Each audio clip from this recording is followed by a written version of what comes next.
Écoutez, hein, je suis en train de vous dire la vérité. Ce qui fait que beaucoup de personnes dans l'église ne prospèrent pas, c'est l'état de leur âme. Hein? Ce qui fait que beaucoup de chrétiens ne prospèrent pas, n'évoluent pas, c'est l'état de leur âme. Ton âme n'est pas en bonne santé spirituelle. Ta prospérité ne va jamais dépasser l'état de ton âme. Prospère comme prospère l'état de ton âme. C'est la manière que ton âme est en bon état que tu prospères. Donc quand vous voyez quelqu'un qui évolue physiquement, c'est que spirituellement, il est en bonne santé. Sois en bonne santé. Sois en bonne santé. Sois en bonne santé. Gloire à Dieu. Donc on peut être chrétien et mourir dans la maladie. Amen. Ce n'est pas toutes les maladies que Jésus guérit. Jésus peut tout guérir, mais Jésus ne va pas tout guérir. Il y a des maladies même qui disent cette maladie ne conduira pas à la mort, mais c'est ça qui va te tuer. Il dit cette maladie de Lazare ne va pas conduire à la mort, mais Lazare est mort. Alléluia. Sinon, je suis découragé. Comment mon papa qui servait le Seigneur est mort malade, frère? C'est ça aussi la parole de Dieu. Il faut accepter. Amen. Et il y a des chrétiens que lorsqu'ils sont malades, ils ne peuvent plus accepter. Ils ne peuvent pas, ils ne supportent pas. L'apôtre Paul, qui est l'un des meilleurs intercesseurs, l'apôtre Paul est tombé malade. Il dit, Seigneur, je ne peux pas me présenter devant les gens étant malade. Toi-même, tu me connais. Tu sais comment je prêche l'évangile. Je dégage de l'onction. Il faut que ce soit en bonne santé. Dieu l'a dit, petit, ma grâce te suffit. De ta faiblesse que s'accomplit ma puissance. Souvent Dieu va te rendre faible, se glorifier dans ta vie. Est-ce que quelqu'un m'entend ce matin? Et David est tombé malade et elle est morte. Écoutez, il y a des maladies qui tuent à petit feu. Il y a des maladies qui tuent automatiquement. Mais la plupart des maladies spirituelles sont plus terribles que les maladies physiques. Il n'y a pas que les maladies physiques que vous allez à l'hôpital pour soigner. Il y a des maladies qu'on appelle des maladies spirituelles. Ce n'est pas une maladie que sorcier a fait chez toi. Hein? C'est une maladie qui attaque ton âme ou ton esprit. C'est pour ça que la Bible dit prospère à tous égards, comme prospère l'état de ton âme. L'état de ton âme. Donc l'état de ton âme, ça compte. Ça dit, ton âme peut être spirituellement malade. Est-ce qu'on a fait ce qu'on parle? Donc physiquement, tu es en bonne santé. Mais spirituellement, ton âme peut être malade. Alléluia. Et il y a des gens qui transportent les maladies spirituelles, les maladies de l'âme. Parmi ces maladies, on pourrait parler de la frustration. Parmi ces maladies, on pourrait parler de l'abandon. Parmi ces maladies, on pourrait parler de la solitude, on pourrait parler du rejet, on pourrait parler de la trahison. Alléluia. Voici les maladies qui détruisent l'âme. On pourrait parler du regret. Voici les maladies qui tuent l'âme.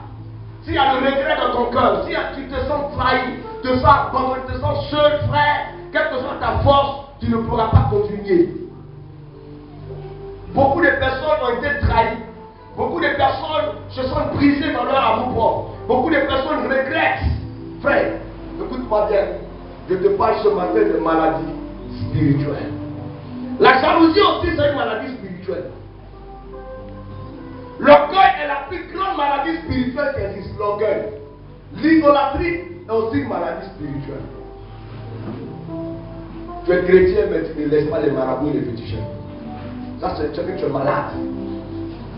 Hein? Tu dis à quelqu'un que tu es spirituellement malade. L'orgueilleux est malade. Il a une maladie spirituelle. Alors, quelqu'un qui est orgueilleux, même s'il est gros, il est en forme, ça va chez lui, il est malade. Il y a une maladie spirituelle qui le fatigue. On appelle l'orgueil. La honte, c'est aussi une maladie spirituelle. La honte que vous voyez là, c'est une maladie qui peut vous empêcher même de servir Dieu. C'est une maladie spirituelle. On dit, bon, toi tu as commencé à diriger, toi tu as commencé à prêcher. La honte te dit, ah, toi aussi devant les gens, tu vas prendre le micro, tu vas dire quoi? La honte, cette maladie là va t'empêcher de faire l'œuvre de Dieu. La honte peut t'empêcher de bien chanter. La honte peut t'empêcher de bien prêcher. La honte peut t'empêcher de faire la volonté de Dieu. N'ayez pas honte comme servir Dieu. Est-ce que je parle à quelqu'un? Même si ta voix est godo, Dieu va réparer, il va prendre se glorifier. Est-ce que je parle à quelqu'un? Même si tu ne sais pas prêcher, concentre-toi. Dieu va mettre ses paroles dans ta bouche. Amen. Tous quelqu'un dit qu'il faut lever la honte, il faut faire l'œuvre de Dieu. Donc Tabitha n'avait pas de maladie spirituelle. Elle n'avait pas de maladie dans son âme. Elle n'était pas une femme rejetée. Elle n'était pas une femme envieuse. Elle n'était pas une femme jalouse. Elle n'était pas une femme qui manquait de reconnaissance. Alléluia. Elle n'était pas une femme qui se sentait trahie. Elle n'était pas spirituellement malade. Je ne veux pas que tu sois spirituellement malade. Je veux que tu mettes la main sur ta tête et dis Seigneur, si mon âme est malade, guéris-moi. Écoutez, hein, je suis en train de vous dire la vérité. Ce qui fait que beaucoup de personnes dans l'église ne prospèrent pas, c'est l'état de leur âme. Hein? Ce qui fait que beaucoup de chrétiens ne prospèrent pas, n'évoluent pas, c'est l'état de leur âme. Ton âme n'est pas en bonne santé spirituelle. Ta prospérité ne va jamais dépasser l'état de ton âme. Prospère comme prospère l'état de ton âme. C'est la manière que ton âme est en bon état que tu prospères. Donc quand vous voyez quelqu'un qui évolue physiquement, c'est que spirituellement, il est en bonne santé.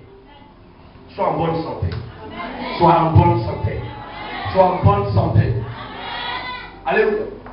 Quand vous voyez les versets de la Bible, faites attention. Je ne vais pas recommencer à boucher mon thème. Je me permets de faire une grande ouverture, ça me fait plaisir. Alléluia. Amen. Il dit, je souhaite que tu prospères, virgule, et que tu sois en bonne santé. Parce que où est le rapport entre la prospérité et la santé? Je souhaite que tu prospères, virgule, et que tu sois en bonne santé comme prospère l'état de ton âme. Alléluia. Amen. Amen. Et donc la maladie va tuer Tabitha. Elle est morte. Cette femme qui ne souffrait d'aucune maladie spirituelle, la femme est morte. Alléluia. Vous voyez toutes les personnes qui sont mortes avant Tabitha, elles ont été lavées et enterrées.